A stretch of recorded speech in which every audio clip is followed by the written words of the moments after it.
मैं जब दुनिया देखता हूँ तो मुझे कोई ऐसा सुप्रीम पावर यहाँ दिखाई नहीं देती है जो इंसान की बहबूदी के लिए कुछ कर रही हो, कमज़ोर को बचा रही हो, मदद कर रही हो, जालिम को पीछे हटा रही हो। मैं नहीं देखा, तारीख़ में नहीं। एक तो अगर है और ये देख रहा है तमाशा, तो उसका होना न होना बराबर है।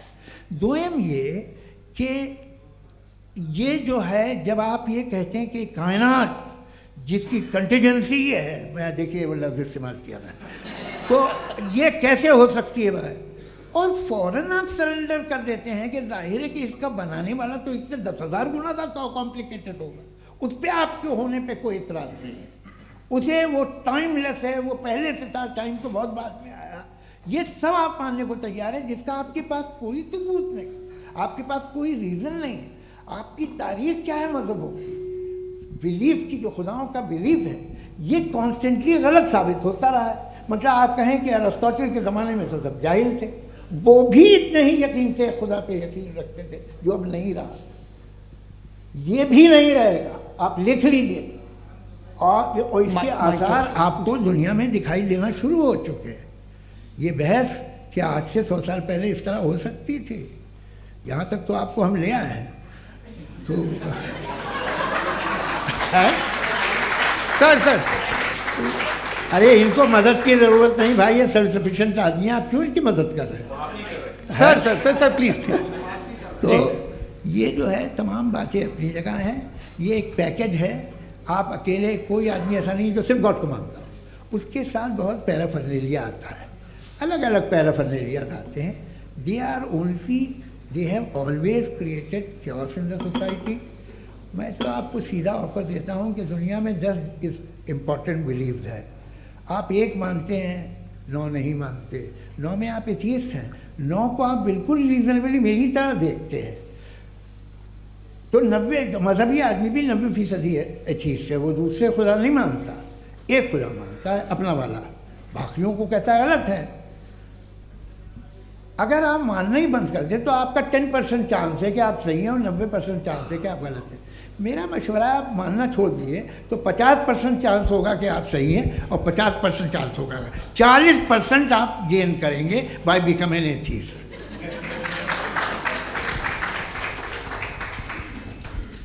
ये एक फरसूदा ख्याल है, ये ख़त्म हो रहा है। हो सकता है मेरी ज़िंदगी में ना हो, लेकिन ये हो जाएगा। जो बातें ये इनको आप मेटाफिज़िकल, ये वो ऐसे रिस्पेक्टेबल टर्म दे दिए, ये तो उन लोग के हैं जिन्हें ना फिज़िक्स मालूम थी ना मेटा मालूम था, ये उन्होंने आपको दिए हैं। जी बहुत शुक्रिया आप दोनों लोगों का। और अब इस बातचीत का आखिरी राउंड शुरू होगा, डज गॉड एग्जिस्ट की ये बहस मुफ्ती शमाइल नदवी और जावेद अख्तर साहब के बीच। आप लोग अपने अपने हाथ ऊपर करेंगे, मैं यहाँ से तय करूँगा। और माइक हमारे पास है क्या? एक ही माइक है ऑडियंस के लिए? 2 माइक है, एक इस तरफ एक इस तरफ, ठीक है। तो जी सबसे पहले हमारी सहयोगी हैं मारिया शकील जी, पूछिए सवाल। थोड़ा सा रुकेंगे ताकि कैमरे का फ्रेम आप पर आ जाए, आपकी तो प्रैक्टिस है टीवी की। जी नदवी साहब, मैं खुदा को मानती हूँ, पहले मैं इसी प्रमाइस से शुरू कर रही हूँ और ये बता रही हूँ आपको, मैं मानती हूँ। लेकिन कुछ सवाल हैं जो जावेद साहब ने उठाया, उसका जवाब आपको देना चाहिए।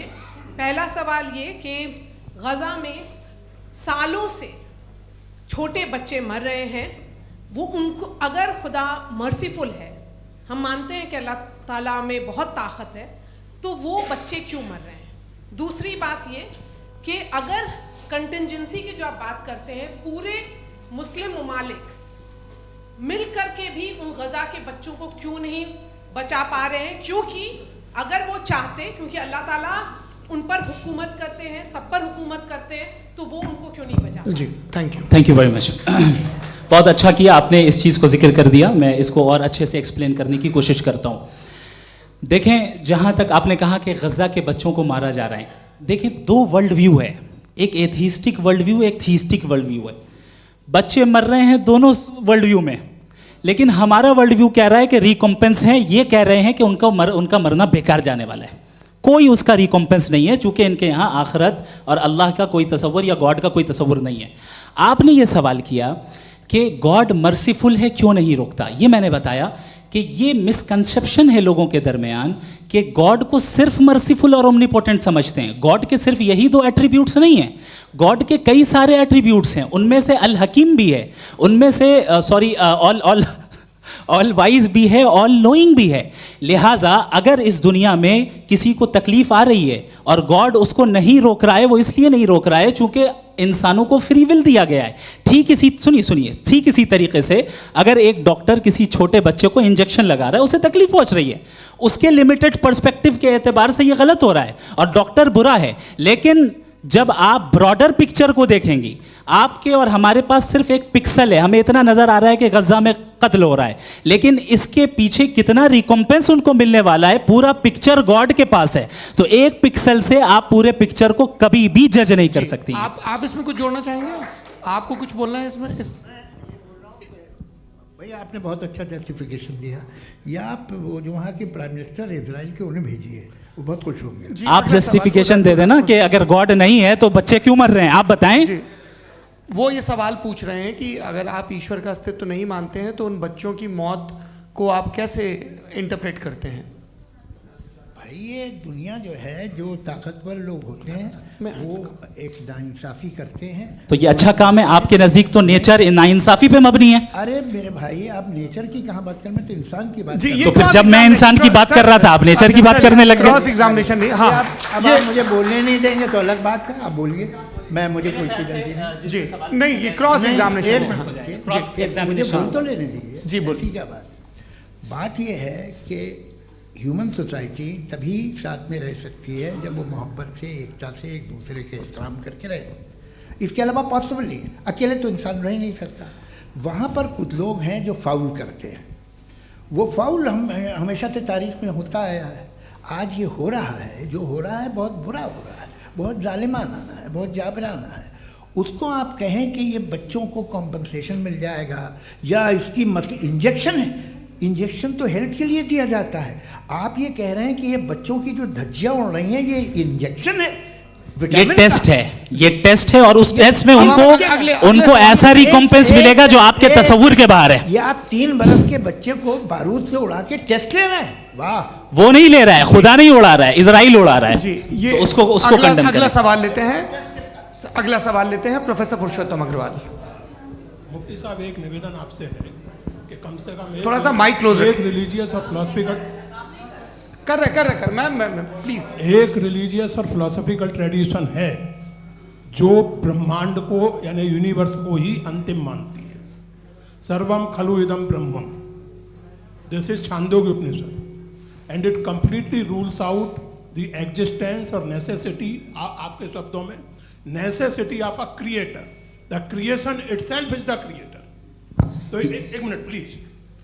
दूसरा जो सवाल आपने अभी, जो आप बार बार कह रहे हैं कि भगवान विद्वान भी है, वाइज, सब जानने वाला, तो अगर विजडम में दुनिया भर के पापों और अत्याचारों को बर्दाश्त करना शामिल है, तो फिर इसका मतलब ये हुआ कि अगर मैं फ्री विल से उसको अपोज करता हूं तो ईश्वर की विजडम और मेरी फ्री विल में कॉन्ट्राडिक्शन है। Because when I am opposing whatever is happening in Gaza, then I am opposing the God's will और गॉड्स विजडम। जवाब लेते हैं क्योंकि तो गॉड की विजडम में, एक मिनट सर प्लीज सर, ये एक जुमला, गॉड की विजडम है कि गाजा में जो कुछ हो रहा है वो हो रहा है, मैं उसका अपोज कर रहा हूं, तो मैं गॉड की विजडम के खिलाफ जा रहा हूं। एक सवाल। दूसरा ये नहीं, आपने 2 ऑलरेडी। सर आप और सवाल कर लें, लेकिन मुझे 2 जवाब दे। पहले आपने ये कहा, सुनिए मेरी बात सुनिए। इजराइल के गॉड के मुताबिक तुम्हारा ठीक हो रहा है ना? नहीं हो रहा है, ठीक नहीं हो रहा है। मैं बता रहा हूँ क्या हो रहा है, आप तशरीफ रखें, मैं बता रहा हूँ क्या हो रहा है।